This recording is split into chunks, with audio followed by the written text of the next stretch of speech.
يجب أن يستقيل في الساعات القادمة 20 أكتوبر 2020. Good afternoon on this Saturday, December 13th. I'm Yumna Naufal. These are today's headlines. The head of the Kata'ib party, Amin Jmail, arrives in the south of Lebanon, his first official visit to the formerly occupied regions since he was president in the 1980s. Families of 25 policemen and soldiers held hostage by militants for almost 5 months meet with MP Walid Jumblat, who has repeatedly called on the government to accept the swap deal to free the servicemen. And fighters from the Islamic State of Iraq and Syria have mounted 2 suicide car bomb attacks aimed at security checkpoints at the main entrance into Haditha city in Iraq. Head of the Kata'ib party leader Amin Jmail arrived in the south of Lebanon this morning, his first official visit to the formerly occupied region since he was president in the 1980s. The Marja'yun village of Klaya, where dozens of people tossed rice and flowers at Jmail, and an accompanying delegation, including Labour Minister Sajjan Azzi and former Minister Salim Sayef, was the former president's first stop in the south on Saturday.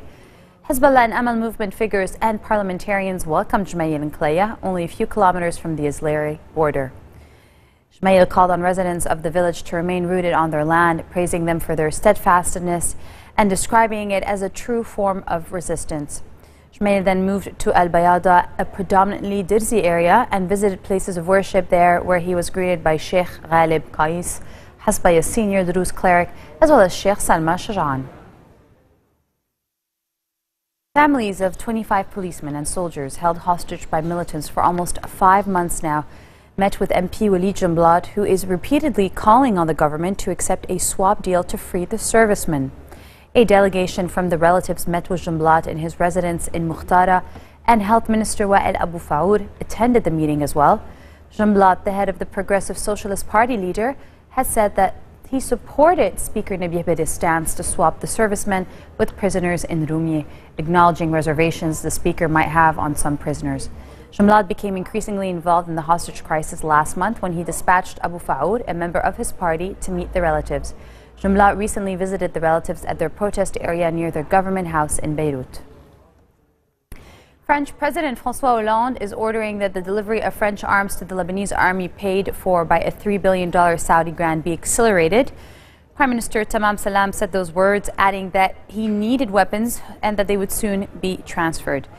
He spoke after holding talks in Paris with President François Hollande, who also said France was ready to help Lebanon end the political deadlock that has left the country without a president for more than 6 months now.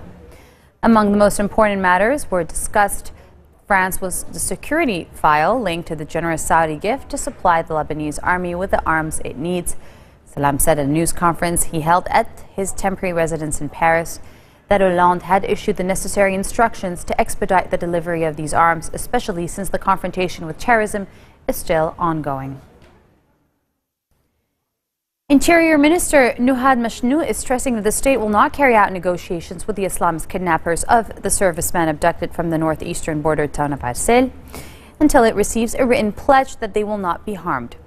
Now, this was released in the pan-Arab daily Al Hayat, and he told the daily, quote, "We will not hold negotiations until they issue a clear statement that they will halt killing the servicemen."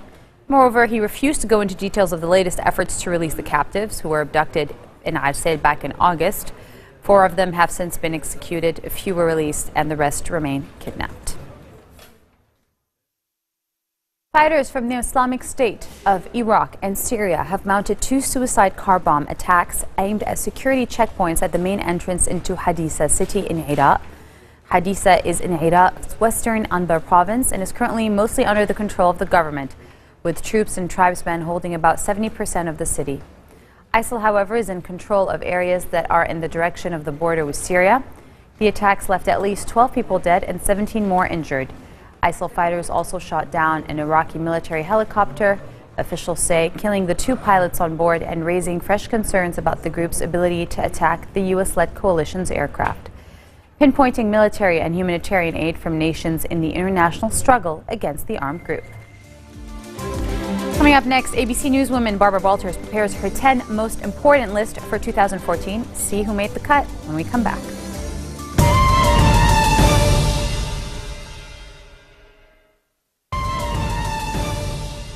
Welcome back. You're watching Future Television English News. Yemeni troops shot dead 5 al-Qaeda suspects disguised as women who fired at a soldier during a checkpoint inspection of their Saudi-bound bus. According to officials, another suspect was wounded along with the driver in the shooting at Harad, a town 15 kilometers from the Saudi border. Now, the officials said and added that 2 of those killed were Saudis. As one of the soldiers climbed on board the bus for an inspection, one of the suspects opened fire and wounded him, prompting shooting from other soldiers at the checkpoint. All the 6 had been dressed in black robes and wore the niqab. Suicide belt and arms were also found on board the bus, and the wounded suspect and driver were being questioned. According to security officials, the forces in Yemen rarely carry out inspections of vehicles carrying women in the conservative, deeply tribal Muslim country. An explosion caused damage at the French Cultural Center in the Gaza Strip for the second time in 2 months. The blast late on Friday night caused a loud explosion that shook parts of Gaza City. It charred the southern wall of the building, and a security guard was lightly hurt by shattered glass. The Cultural Center is one of the few remaining Western diplomatic outposts in Gaza, which is controlled by the Islamic militant group Hamas. It offers French lessons, some consular services, and is one of the only places in conservative Gaza that allows unmarried males and females to mix. It has been closed since the earlier October 7th blast. Hamas said it would be investigated. Islamist militants in the eastern Libyan town of Derna say they have formed a new coalition ahead of an unexpected assault by pro-government forces. Everybody saw what happened in the Benghazi disaster: institutions destroyed, houses demolished, mosques and universities burned by the criminal hand of Haftar's supporters, said the newly formed Mujahideen Shura Council.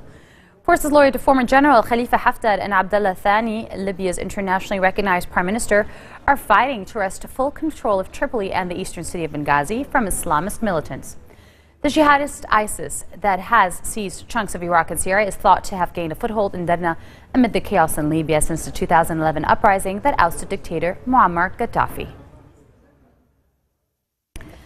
U.S. President Barack Obama says that more work needs to be done in the global fight against Ebola, saying until the last case is snuffed out in West Africa, there's always the prospect and, in fact, likelihood that it spreads and could end up coming back to the United States.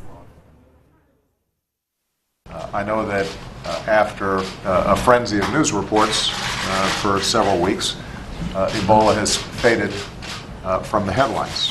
On the other hand, although we have not seen an additional case here in the United States, I have always said that we have to make sure we're prepared here at home, and we will not have defeated this disease until we have defeated it where it is most prevalent, and that is in West Africa. We've still got a lot of work to do. And in 2 neighboring countries, Guinea and Sierra Leone, we've still got significant problems. Sierra Leone in particular, we're still seeing an uptick in cases rather than the kind of declining case numbers that we'd like to see. Some entertainment news for you this weekend. After a long and eventful journey, the Hobbit trilogy has reached its climax. The Hobbit, The Battle of the Five Armies, wraps up the trilogy spun from J.R.R. Tolkien's slim book about home-loving Hobbit Bilbo Baggins, coaxed away from his burrow to help a band of dwarfs retake their mountain home from a destructive dragon. The 3rd film sees a dragon dispatched before a cataclysm clash involving armies of dwarves, elves, humans, eagles, and dastardly orcs. Director Peter Jackson said ultimately these movies will be judged in decades to come as a 6-film series that will start with the first Hobbit film and finish with the final Rings movie, The Return of the King. And the image of the fantasy genre has been transformed. Jackson could never have imagined where he started a show like Game of Thrones would actually receive serious cultural kudos. If his films have done anything, Jackson says he hopes it lets people know that you can give fantasy the respect it deserves. Just when she thought she was retired, they pull her back in. We are talking about ABC Newswoman Barbara Walters. She did say a year ago that it would be the last time she would ever host the 10 Most Fascinating People. But the network said, what about one more, and make it 2 hours instead of 90 minutes. So this is her last 10 Most Fascinating People. ABC is holding back a few of the featured interviews, but what is known is that Walters did sit down with Taylor Swift, Oprah Winfrey, Neil Patrick Harris, Chelsea Handler, Scarlett Johansson, and Michael Strahan. We try to find people who the last year has been special, she says, so that there is a reason that we're doing this one or that one, and then who has made a mark in whatever he or she is doing. What I try to do is to get to know them and have the audience get to know them a little bit better. Superstar Beyonce released a short film celebrating the one-year anniversary of the release of her self-titled album, it's filmed and is called Yours and Mine. It's shot in black and white and opens with the drunk in love singer sitting at a candlelit table as the camera circles around her in slow motion. Now, over the video, she talks about wishes for anonymity and walk down the street like everyone else, and how before she was famous, she was just the girl on the hill with a guitar. In the movie, the singer and actress also calls herself a people pleaser, but says that as she gets older, she no longer is afraid of the conflict. You should check out the whole thing on Beyonce.com. Here's a clip. I sometimes wish I could just be anonymous and walk down the street just like everyone else.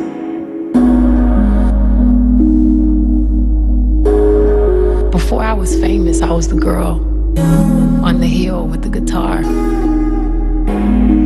I was the girl that just wanted a beautiful view of the beach. And now that I'm famous, it's really, really difficult to do very simple things. I think it's the hardest thing to give up. But my mother always taught me to be strong and to never be a victim, never make excuses, never expect anyone else to provide for me things that I know I can provide for myself.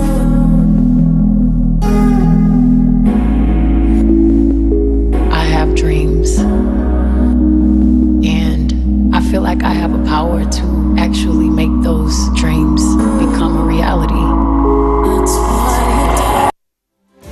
This marks the end of the bulletin for today. Now for a reminder of our top stories. The head of the Kataib party leader, Amin Jmail, arrives in South Lebanon, his first official visit to the formerly occupied region since he was president back in the 1980s. The families of the 25 policemen and soldiers held by hostage militants for almost 5 months meet with MP Walid Jumblat. He is calling on the government to actually accept the swap deal to free the servicemen. And fighters from the Islamic State of Iraq and Syria have mounted 2 suicide car bombs attack aimed at security checkpoints at the main entrance into Haditha city in Iraq. Those are your Saturday headlines live on Future Television. Join me again tomorrow for what's making headlines here and around the world. Have a good one.